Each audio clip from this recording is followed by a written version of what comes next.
নওজোয়ান ভাই, বয়স্ক বাবা, আপনার ছেলেকে মানুষ বানাইছেন কিভাবে আপনি প্রমাণ করে বুঝায় না।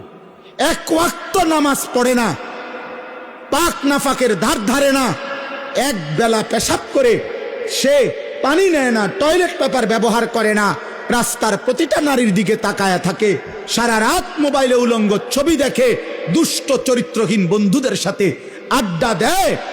এই ছেলে আপনার ইনসান হইছে কিভাবে, মানুষ হইছে কিভাবে সেটা বলেন। ইকোনমিক্যাল অ্যানিমেল হইতে পারে, বাট ইনসান হয় নাই। মানে অর্থনৈতিক প্রাণী হইছে, টাকা উপার্জনকারী একটি প্রাণী হয়েছে, কিন্তু মানুষ হয় নাই, মানুষ হয় নাই, মানুষ হয় নাই। সেজদা না দিলে মানুষ হয় না, গোলামি না করলে মানুষ হয় না, রব না চিনলে মানুষ হয় না, মদিনার বন্ধুকে না চিনলে মানুষ হয় না, কোরআন না পড়লে মানুষ হয় না, গোলামির সেজদা না দিলে মানুষ হয় না।